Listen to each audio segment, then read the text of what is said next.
కొన్ని నిమిషాల్లో మాట్లాడి ముగిస్తారు. అందరూ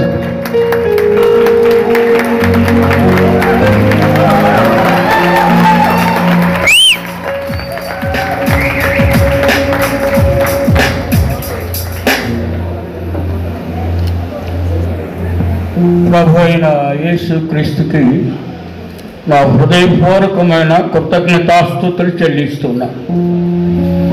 ఆయన గర్భములో నన్ను ఏర్పాటు చేసుకుని ఆ పిలుపునిచ్చి తన సంకల్పాన్ని నా జీవితంలో మొదటిగా బళ్ళారి పట్టణంలో నెరవేర్చడానికి దేవుడు కృప చూపినందుకు దేవునికి వేలాది కృతజ్ఞతాస్తుతులు చెల్లిస్తూ బళ్ళారిలో పరిచయం చేసిన తర్వాత ఒక దినాన మా మందిరంలో ప్రతి శనివారం 10 నుండి 3 గంటల వరకు ప్రార్థన చేసేవాడు. ఒక దినాన్ని ప్రార్థన చేస్తూ ఉంటే పరిశుద్ధాత్మ దేవుడు బళ్ళారి పరిచయను విడిచి హైదరాబాద్ వెళ్ళాలని స్పష్టంగా మాట్లాడు. దేవుడు ఒక విషయాన్ని కూడా చూపించాడు. వాగ్దానం కొరకు అబ్రహాం 25 సంవత్సరాలు ఎదురు చూశాడు. ఇస్సాకు పుట్టాడు. నీవు ప్రేమించిన ఒక్క కుమారుడైన ఇస్సాకును నాకు బలివు అని ఆ దర్శనాన్ని చూపెట్టాడు. వాగ్దానం ప్రకారం ఏర్పడిన సంఘాన్ని విడిచి నువ్వు హైదరాబాద్ వెళ్ళాలి అని ఆ దర్శనం ద్వారా దేవుడు మాట్లాడు. అప్పుడు బళ్ళారి విడవలసి వచ్చింది. హైదరాబాద్ వెళ్ళడం జరిగింది. దేవుడు సంకల్పించింది హైదరాబాద్లో కూడా నడవచ్చు. అందుకు దేవునికి వేలాది కృతజ్ఞతాస్తుతులు చెల్లిస్తున్నా. చెప్పలేనని కృతజ్ఞతాస్తుతులు ప్రభుకి చెల్లిస్తున్నా. హల్లెలూయా, హల్లెలూయా, హల్లెలూయా. నేను గాడిద, ఆయన నా మీద ఉన్నారు. ఆయన ఉన్నంత కాలం దేవుడు నాకు విలువిచ్చాడు. చాలాసార్లు ఈ స్థలంలో కూడా ఈ దినాన నన్ను గురించి చాలా గొప్ప గొప్ప విషయాలు చెప్పారు. కానీ నేను చేసింది కాదు గొప్ప, నాలో ఉన్నవాడు గొప్ప. ఆయన వాడుకున్నాడు. ఆయన సంకల్పం నెరవేర్చాడు. ఆయనకే మహిమ, ఘనత, ప్రభావాలు చెల్లుగా. ఒక విషయం చెప్పి ముగిస్తా. నేను 1 గంటకి ముగించాలని మరి మా ఆత్మీయ బిడ్డలకు చెప్పడం జరిగింది. కానీ వారు పొడిగించారు. మన్నించాలి. ఒక విషయం చెప్పి నేను ముగిస్తాను. నేను మందిరాలు కట్టడ, మనుషులను కట్టాను. నేను మందిరాలు కట్టడ, మనుషులను కట్టాను. ఆ మనుషులు సాక్ష్యాలు చెప్పారు ఇక్కడ. అది నా దేవుడు నా హృదయంలో పెట్టినటువంటి. మనం మనుషులు కడితే మనుషులు మందిరాలు కడతారు. మందిరాలు కడితే మనుషులు కష్టపడరు. మనం మనుషులు కడితే మనుషులు మందిరాలు కడతారు. మందిరాలు కడితే మనుషులు కష్టపడరు. ముందు మనుషులను కట్టాలి. దైవ సేవకులందరూ కూడా మీ సంఘాల్లో మనుషుల్ని కట్టండి. వారు వెళ్ళి మందిరాలు కడతారు. హల్లెలూయా. అలాగున దేవుడు మిమ్మందరినీ ఆయన మహిమార్థంగా వాడుకోనాలని ప్రార్థిస్తూ మీరందరూ నా కొరకు, మంచి ఆరోగ్యం కొరకు, భవిష్యత్ దినాల్లో దేవునికి మహిమార్థంగా ఇంకా వాడబడగలిగినట్లు ప్రార్థించాలని కోరుతూ మీరందరూ నన్ను గౌరవించిన విధానాన్ని బట్టి, ముఖ్యంగా బళ్ళారి ఏజీ సంఘ కాపురం, నాన్ ఏజీ సంఘ కాపురం నన్ను గౌరవించిన విధానం బట్టి, అభినందించిన విధానాన్ని బట్టి వారందరికీ హృదయపూర్వకంగా కృతజ్ఞతలు చెల్లిస్తూ ఉన్నారు. వేదిక మీద ఉన్న దైవజనులందరిని బట్టి వందనాలు. ముఖ్యంగా బాల్య స్నేహితులు ఒకే గ్రామంలో పుట్టాం, ఒకే గ్రామంలో పెరిగాం, ఒకే పాఠశాలలో చదువుకున్నాం, ఒకే కాలేజీలో చదువుకున్నాం, ఒకే వేదాంత విద్యను అభ్యసించాం, ఒకే దేవుని సేవలో ఉన్నాం, ఒకే పట్టణంలో దేవుడు మమ్మల్ని నడిపించాడు. డాక్టర్ బీసీ పాల్ గారు ఒక దేవుని అద్భుతాలను దేవుడు సంకల్పించినవి. దేవుడు తన సంకల్పాలు నెరవేర్చినందుకు దేవునికి వేలాది కృతజ్ఞతాస్తు. అందరూ లేచి దేవుణ్ణి స్తుతిద్దాం, ఘనపరచుదాం, ఆయనకే మహిమ ఘనత చెల్లిద్దాం. ఒక్క నిమిషం అందరూ దేవుని స్తుతించండి. హల్లెలూయా, హల్లెలూయా, హల్లెలూయా.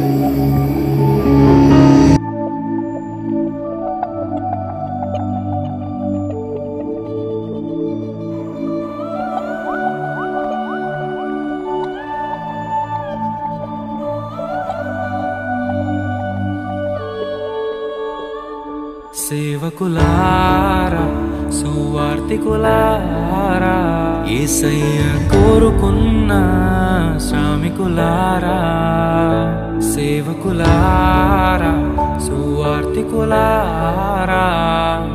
మీ మాదిరికై వందనము. ఉన్నత పనికై మమ్మును పిలచిన దేవా, మా కొరకై నీ ప్రాణం అర్పించితివి. నీలో నిలచి ఉండుటే మా భాగ్యము, నీ కొరకై జీవించెదము. సేవకులారా, సువార్తికులారా, యేసయ్య కోరుకున్న శ్రామికులారా, సేవకులారా, సువార్తికులారా, మీ మాదిరికై వందనము.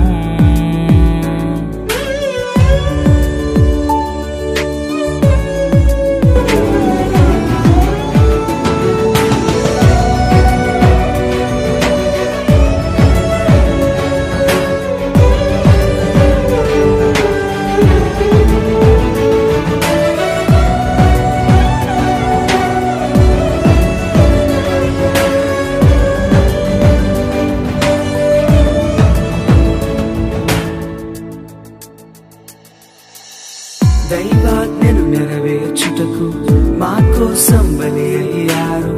ప్రభు రాజ్యం ప్రకటించుటకు ప్రాణాలని విరచారు. మా ఆత్మను రక్షించుటకు హతసాక్షులు మీరయ్యారు. నీతి కిరీటము పొందుటకు అర్హులుగా మీరు. ఉన్నత పనికై మమ్మును పిలచిన దేవా, మా కొరకై నీ ప్రాణం అర్పించితివి. నీలో నిలిచి ఉండుటే మా భాగ్యము, నీ కొరకై జీవించెదము.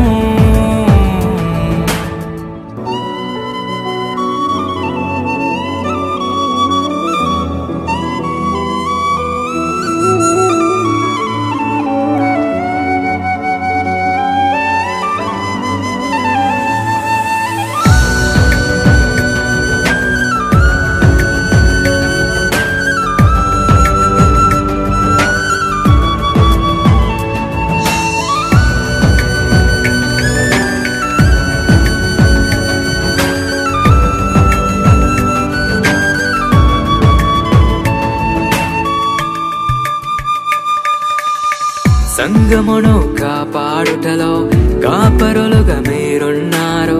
సువార్తకి పోరాడుటలో సిద్ధపడిన సైన్యం మీరు.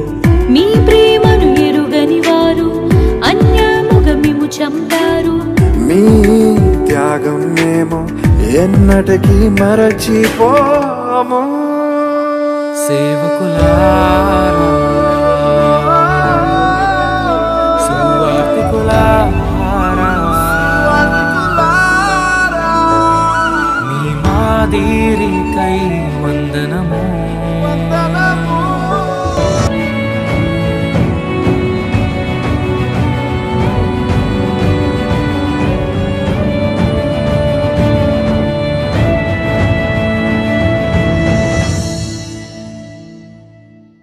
సువార్తను అందించుటకు ఎన్నో హింసలు పొందారు.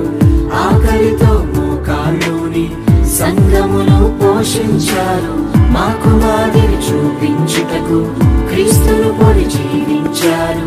మీ జత పరివారమే మేము, మీ జాడలో ఇక చెరుగత పనికై మమ్మును పిలిచిన దేవా, మా కొరకై నీ ప్రాణం అర్పించితివి. నీలో నిలిచి ఉండుటే మా భాగ్యము, నీ కొరకై జీవించదము. ఉన్నత పనికై మమ్మును పిలిచిన దేవా, మా కొరకై నీ ప్రాణం అర్పించితివి. నీలో నిలిచి ఉండుటే మా భాగ్యము, నీ కొరకై జీవించదము.